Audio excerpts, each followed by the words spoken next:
Hey guys, today we're back with another gun review. And today on the channel, we're going to be reviewing the Staccato XL 2011. Stay tuned for this one.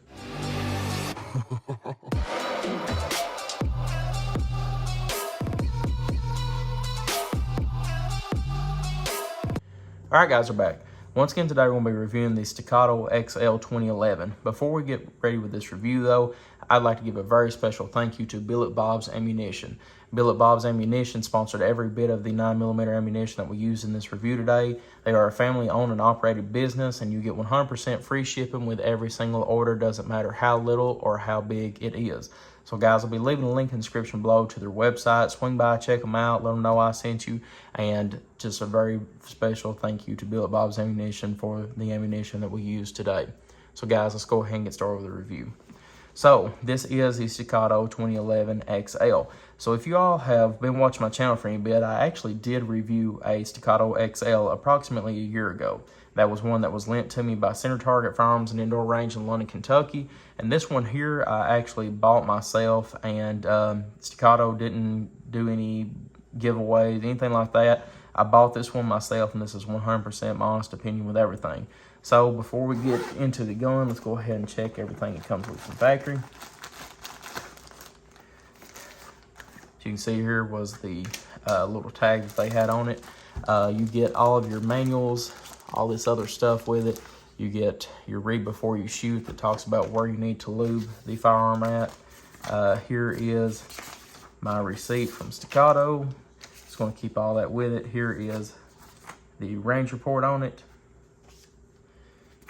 Here's your Youth Handgun Safety Act and a few other things that come with it from factory, such as some backup iron sights like the tritium in them, just in case something goes wrong with it. And you have your RMR plate that come in here as well, and your acro plate.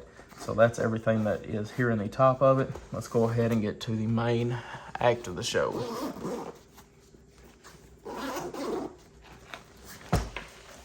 So up here you have two 17-round magazines, and this is the acro plate. I did use the RMR plate for this as well. And here is your Staccato.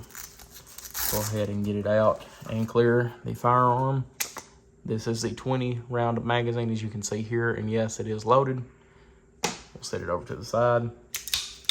And here is the firearm. So once again, this is the Staccato XL. I did go for the optics plate edition as well, and the DLC barrel. As you can see, it is the black barrel, not stainless, and the threaded as well. So this ends up being a 6-inch barrel, where the normal XL is a 5.4-inch barrel. So this gun here, if you're wanting to go out and buy it or order it on Staccato's website, it will run you approximately $4,000. Yes, that is a lot of money, but you do get a lot of gun for that $4,000 price. As you can see, it is empty. And guys, this gun here feels like it is all ball bearings. The other Staccato I shot was very smooth as well, don't get me wrong. But this one here, I don't know if it's where I custom ordered it or not. But this gun here, I mean, there was both built very well. But for some reason, I feel like this gun here is just a lot smoother than that gun. It cannot quite air rack yet because I only have approximately 250 rounds through it currently. But it is getting there, and I mean, you can move it with just 2 fingers pinching up here and moving it back. As you can feel or hear though, it sounds and feels like it's on ball bearings. And I mean, I've said that with a lot of guns, but I 100% mean it with this one as well. So I have mounted the Trujicon RMR on here as well. You do get a pretty good sight picture with this, and you still can use your irons as well if you'd like to. Comes with ambidextrous safety. Everything on here looking pretty good. You have a 2.5 pound trigger. That is pretty nice. I see the reset on that. There we go with the reset. And there we go. Reset is kind of long. I thought it would be a little bit shorter, because there we go. So it's a pretty decent reset, but I just would have liked it a tad bit shorter, don't get me wrong. The grip is the new G2 generation grip module, the combative one. I like the way the other one looks better with the star in it cut out and all the just little I guess you would say, designs in it, but this right here, 10-to-1, feels a lot better in the hand than that one did. That is something I'm very glad that they switched to, because the skateboard type of grip feeling feels a lot better in the hand and the grip than the other one did. The other one, once I got a little bit sweaty, you can kind of feel it coming out of your hand a tad bit, but this one here, right here, feels pretty well. So here, starting off in the front, you do have your threaded barrel. It does come with a little rubber O-ring in it, and you do need to remove that before you attach a suppressor. What that O-ring does is hold tension against this thread protector, and it keeps it from coming off once you start shooting. So here, coming a little bit back, you have your Dawson Precision toolless guide rod.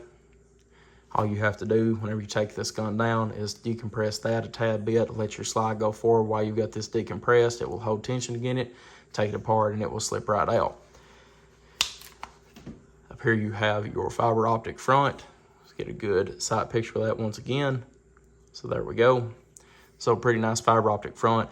A little thick for my liking. I would have liked it a tad bit slimmer, especially this being a competition gun, but it picks up very well to the eye. But like I said, I'd rather it being just a tad bit slimmer.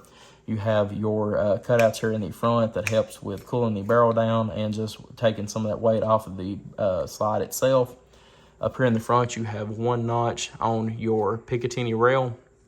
As you see here, you have beveled front end up here just to make it look a little bit better. I like it.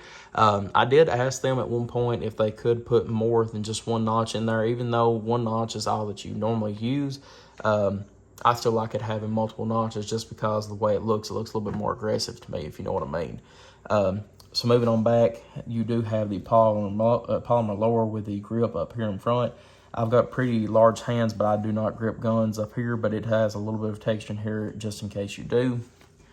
Flipping over to the other side, you have your Staccato XL wrote in very big lettering and writing. Pretty nice. You have your DLC barrel, your 9x19.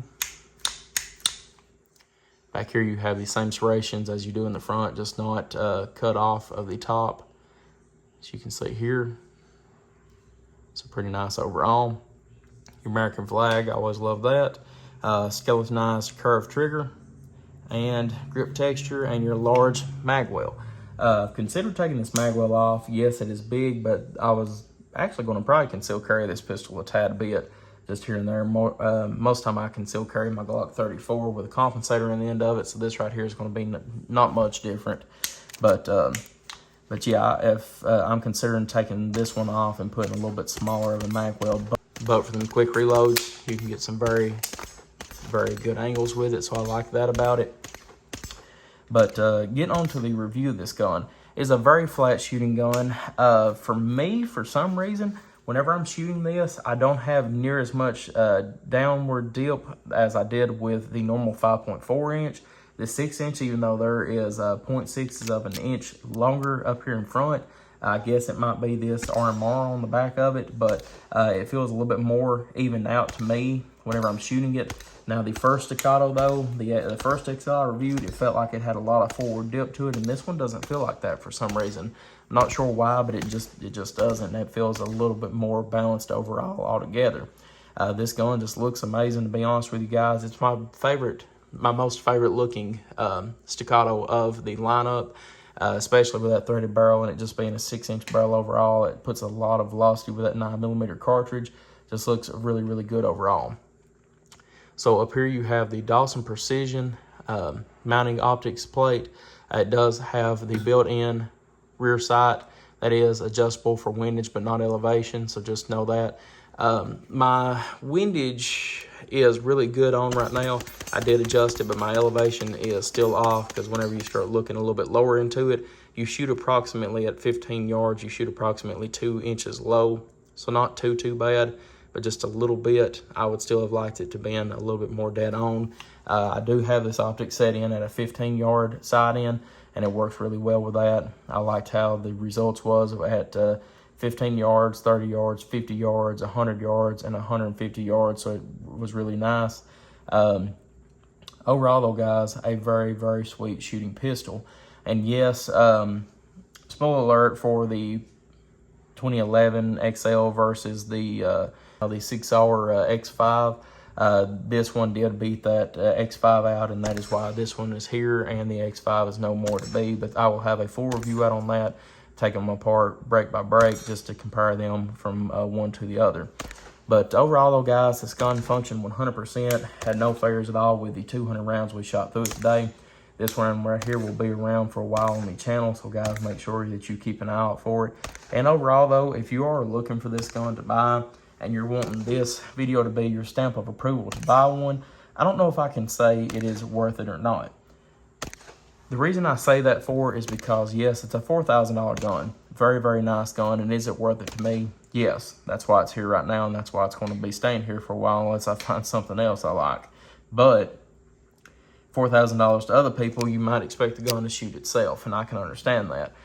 Would this go toe-to-toe with a Glock 34 reliability? Yeah, more than likely. I would say that Glock would beat it all to pieces with reliability after you surpass about a 500 or 1,000 round mark, because this gun is so tight of tolerance. Once that gunk and buildup starts going in on the inside of the slide, you're going to start getting that slide to slow down a lot with your recycle pattern, and that can cause some failures. And just overall that, you know, you're starting to run into a little bit more of a problem.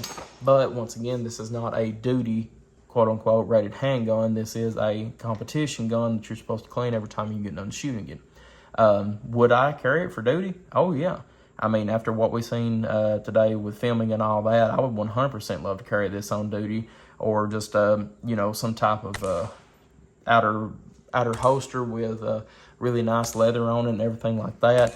But this gun, it's no slouch, is what I'm saying, and it shouldn't be for that price point.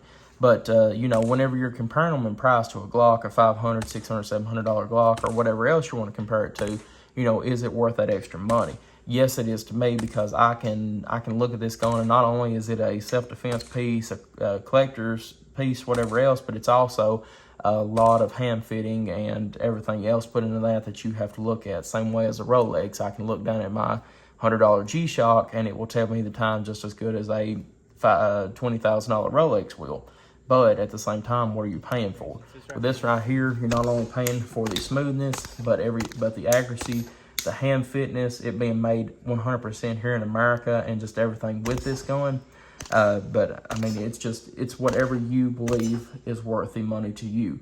I would recommend picking one up in store and trying to shoot one. Here in London, Kentucky, we do have a few of the Staccatos to where you can actually pick one up and shoot one at the Center Target Firearms and Indoor Range in London. So I'd recommend swinging by and picking one up, or trying to find whenever your local FFL or an FFL in your state might be having Staccato come by and you know, check one out and shoot it. But that is your biggest thing here, is that this gun is expensive, and you know, $4,000 is not just a drop in your bucket. It is a lot of money. To me, I think they're worth it. I absolutely love this gun, and it has proved itself 100% with what I've done with it today, and I could not be more happy with it, to be honest with you guys. But once again, a very special thank you to Billet Bob's Ammunition for sponsoring the ammunition that we use in this review today. They are a family-owned business, and you get 100% free shipping, no matter how small or how large your order is. And I'll be leaving a link in the description below so you can check them out. And guys, like I said, very, very beautiful gun, and I absolutely love it. So guys, appreciate y'all viewing as always. Like and subscribe for more gun reviews, and I'll see y'all in the next video.